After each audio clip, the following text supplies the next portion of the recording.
nongeye kugwikaze kuri Ndak TV. Uyu ni umwanya wagasobanuye. Filime tugiye kureba uyu munsi bayita The Princess Diaries. Ni filime yasohotse muri 2001. Ni nziza cyane, ugiye kuryoherwa ntugire ikibazo. Iyi yo ni Ndak TV. Mu gutangira filime yacu batwereka umukobwa witwa Mia Thermopolis. Ni umukobwa w'imyaka 15 ubu bana na nyina muri San Francisco, ariko ngo bakunda kugira isoni cyane. No ku ishuri ntago abayisanisha n'abandi bantu cyane, abagira isoni nta n'inshuti nyinshi abafite, baba bakunda kumunyuzura, harimo n'uyu mukobwa bita Lana Thomas. Mia wacu ariko abafite inshuti y'akadasohoka yitwa Lily Moskowitz. Ni inshuti cyane kubera bafite imico yenda guhura n'ukuntu bateye. Mia aba yarakunze umusore w'icyamamare ku ishuri ryabo witwa Josh Bryant. Uyu Josh Bryant aba ari sheri wa Lana umunyuzura Mia. Mia kubera gukunda uwo musore cyane aba ari kwibona mu mwanya wa Lana ari uri gusomana na Josh Bryant. Uwo munsi ku ishuri habaye amarushanwa ya debate, ndetse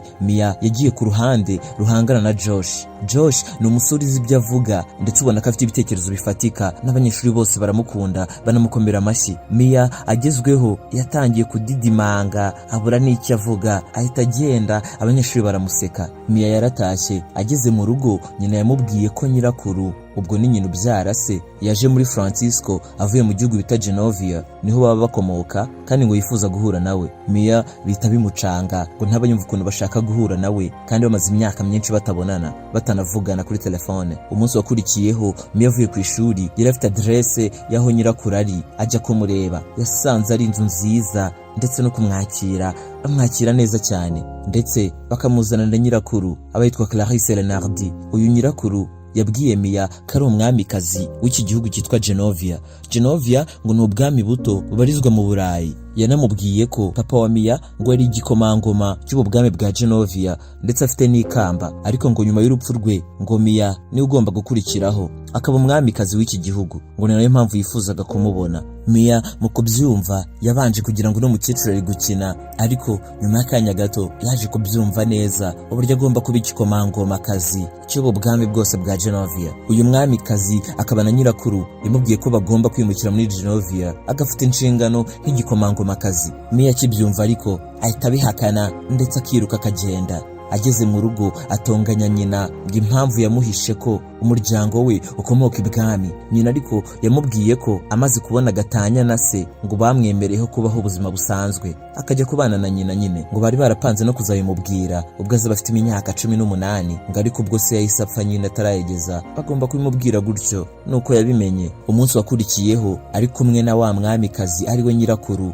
ndetse na nyina mama wa Mia, bari kuganira uburyo bagomba kumwereka isi nk'igikomangoma cya Genovia, ariko ngo bagomba kubanza gufata igihe, bakabanza bakamutoza uburyo ibikomangomakazi byitwara. Ibi ngibi Mia ntago ababyumva, ariko nyina abasha kubimwumvisha uburyo agomba kujya ajya mu ishuri bakamutoza uko ibikomangoma byitwara, ngo kandi bigomba kuguma ari ibanga kugeza umunsi wo kumwimika wageze. Mia bamushakira no mu bodyguard, ni umugabo witwa Joe ugomba kujya amwitaho, ndetse bijyanye n'umutekano we kugeza umunsi azimikwa, isi yose ikamenya ko ari igikomangomakazi. Mia banamuha limousine izajya imutwara ku ishuri buri munsi, ndetse akajya agenda agafata n'inshuti ye bita Lily, bakajyana ku ishuri. Lily kubona limousine biramutungura, agasaramo gakeya, aba yishimiye cyane kuyibona. Mia aza kujya mu igaraje agiye gukoresha akamodoka ke gashaje, agasanga na $400 kugira ngo bagakore. Muri ako kagaraje ariko harimo umusore witwa Michael. Uyu Michael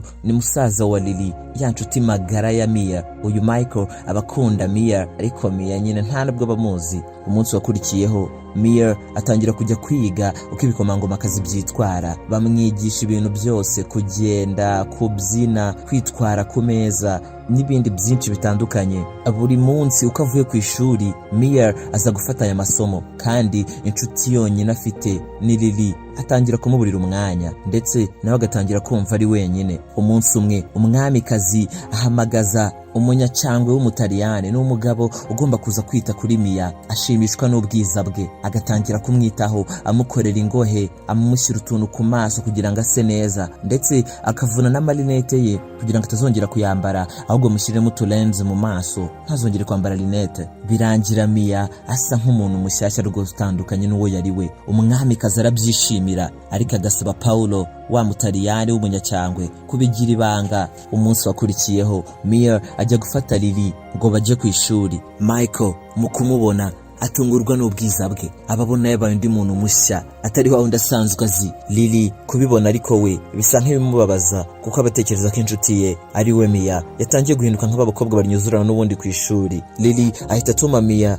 yambara ingofero kugira ngo ahishe umusatsi we mushyashya, bakabanza no gutonganamo. Lily abatekereza ko Mia n'ubundi muri iyi minsi ashobora kumusiga akamuta wenyine. Mia aza kubwiza Lily ukuri kw'ibijya mbere no kunagiye kuba igikomangomakazi, ariko akamusaba ko abigira ibanga. Bari mu ishuri, Lana k'agakobwa kamunyuzura bahita bamusaba gakuramo ingofero. Mia yayikuramo, bose bagatungurwa n'ubwiza bw'umusatsi we nk'igikomangomakazi nyine, abasa neza birumvikana. Bari gutaha, Michael asaba Mia ko yaza kuza ahantu ari buperforming. Michael ngo aba ari umusani, Mia akabyemera. Mia ageze ku ishuri yakiriwe n'abanyamakuru benshi bamubaza ku byo kuba igikomangoma. Iri banga ryamenyekanye gute, ninde wabivuze? Mia biramubabaza, atekereza ko inshuti ye Lily ari wo bivuze, ariko Lily akabihakana akavuga ko atari wabivuze. Babonye bikomeje gukomera, wa mwamikazi yarizi aza ku ishuri. Baje gusanga wa munyacyangwe w'umutaliyani Paolo niho wabivuze,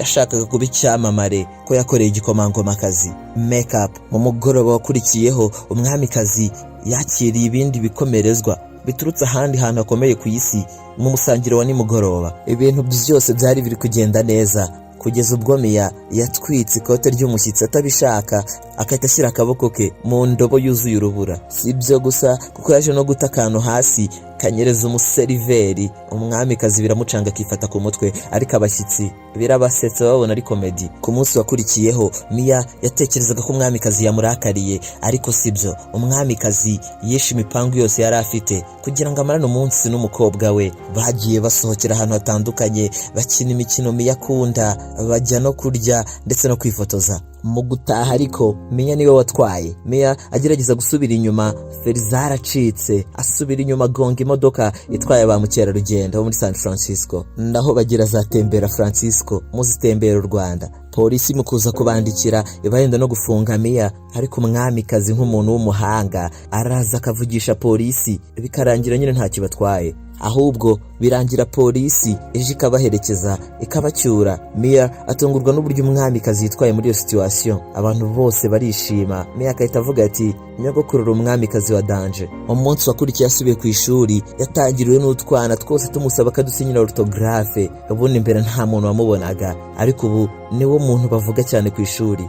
Ndetse na Lana wundi wamunyuzuraga yigira nk'aho ari inshuti ye mu itangazamakuru, aba ari gushaka kwamamara kumwamarira kumuriraho hiti. Ndetse na wa musore akunda Josh amusaba ko basohokana mu kirori kizabera ku mucanga. Mia akabyemera, ndetse Mia ajya no gusaba imbabazi Michael ko batarabashije kujya muri cya kirori cye. Michael biba byamubabaje uburyo ataje mu kirori cye kandi yaramutumiye. Ku mugoroba Mia ari kuganira na nyina amubwira ko Josh atigeze amukunda kugeza amenye ko ari igikomangomakazi, ariko Mia ibyo ntago abyitaho. Muri cya kirori cyo ku mucanga ibintu byose babiri kugenda neza kugeza abanyamakuru ahubwo baje kureba Mia. Abanyamakuru baza ari benshi baje gufotora Mia na Josh, bagashaka kujya kwihisha, ndetse Josh ashaka no kumusoma, Mia agashaka no kubyanga, agahungisha iminwa ngo aba yumva hari ikintu kitari kugenda neza. Birangira ariko ku ngufu Josh amusomye, abanyamakuru nabo bagafotora bakabona ibyo baza kuvuga nyine mu bitangazamakuru byabo. Lana n'abandi bakobwa banyuzuraga Mia bamuhengera agiye guhindura imyenda, bakita bafatiye ari bwambare bakayihisha, agasohoka yambaye isume gusa. Abanyamakuru baba bamutangiriye bakamufotora, byose bitewe na Lana ndetse na za nshuti ze zanyuzuraga Mia kuva kera. Mia ataha mu rugo yasebye, ariko nyina akamuhumuriza. Mu gitondo cyakurikiyeho ibinyamakuru byose nta kindi byavugaga, ni za nkuru za Mia asomana n'umusore ndetse asohoka yambaye isume gusa. Abanyamakuru barakabya, nawe urabizi. Umwamikazi biramurakaza. Mia asaba imbabazi, akabwira ari umwamikazi kabona adakwiriye kuba igikomangomakazi, ariko umwamikazi akomeza kumutumira n'ubundi kuyimikwa rye, akamusaba no kuzana inshuti ashaka usibye Josh. Mia amaze kugenda, Joe araza akaganiriza umwamikazi akamubwira ko mbere yuko Mia b'igikomangomakazi aracyari umwana muto, kandi aracyari umwuzukuru w'umwamikazi, ariko bombi banemeranya ko Mia n'ubundi yenda kuzaba igikomangomakazi agafata inshingano, ngo ni ikibazo cy'igihe gusa. Abatangiye kugenda akura n'uburyo yitwara byarahindutse. Ku ishuri Mia ajya kureba Lily akamusaba imbabazi bitewe n'ukuntu yari amaze iminsi atitwara neza n'uburyo agiye amutumira ahantu henshi ntaze. Bombi bariyunga ndetse Lily akemera kuzaza mu iyimikwa rya Mia. Bagiye muri siporo Josh atangira guseka Mia, ariko Mia akamukubita agapira hagati y'amaguru kugira ngo amwigishe isomo. Ku mugoroba Michael abagaruye imodoka ya Mia ayikuye mu igaraje. Mia ahita akamusaba imbabazi kubwo atitabiriye cya kirori yari yamutumiyemo, ahubwo Mia akahita atumira Michael ko bazaserukana mu iyimikwa rye. Michael arabyanga akamubwira ko yaba asa neza aruko ari kumwe na Josh. Bagiye gufatwa kurya twakomanywa. Mia aba ari kwirira ice cream. Lana na za nshuti ze zimurinyuzura bagatangira kumurnyuzura n'ubundi bamuvugaho amagambo mabi, ariko Mia ahita afata ice cream akagenda akayisigarana mu ruhame mu bantu bose bareba. Nyuma gato umwamikazi aza gusaba imbabazi Mia bitewe n'uko yamurakariye, ariko akanamusaba ko yazavuga ijambo mu gihe yaba agiye kwimikwa. Umwamikazi aba afite na agenda ngo yahoze ari papa wa Mia, ngo yifuzaga kuzayimuha yujuje imyaka 16, ahita yimuha. Umwamikazi yamara kugenda, ariko Mia agafata twangushye arashaka guhunga, ngo ntashaka kuzatenguha umwami. Mu gihe cyo kwimikwa yavuze ijambo ribi ngo abashaka guhunga akigira muri Colorado. Ababona inshingano zo kuzaba igikomangomakazi zikomeje kumuremerera kandi atarimikwa, ahitamo kwihungira akagenda akava aho ngaho. Mu gihe ari gupakira ibintu bye rero abona inzandiko se yamwandikiye, akabanza akazisoma. Muri izo nzandiko se yamubwiraga umumaro ndetse n'uburyo ari ingenzi kuba bakomoka mu muryango w'ibwami, ndetse n'uburyo akunda Mia ndetse na mama we cyane cyane. Ayo magambo yose yakoze ku mutima wa Mia, bisa nk'aho ahinduye intekerezo. Mia yahise ahitamo kujya kwiyimikwa ahari bubera ibyo birori byo kumwimika. Nyine yari yabwiye buri wese ko ari bwijyane muri ibyo birori, agomba kwitwara. Yafashe imodoka agenda mu mvura nyinshi iri kugwa, akubw'ibyaga, ariko imodoka yapfiriye mu nzira ataragerayo. Ku rundi ruhande Michael yakiriye pizza yanditseho ngo sorry, mbabarira. Iyi ni pizza yavuye kwa Mia nyuma yo kubona ko Mia nta katari kugira ngo amusabe imbabazi ndetse atume yumva amerewe neza. Yahise ahitamo kujya muri rya yimikwa n'ubundi bya birori byo kwimika Mia. Mia bitangiye kumucanga, yumva atangiye kuva ku bintu. Joe yahise aza na yari muzini aje gutwara Mia.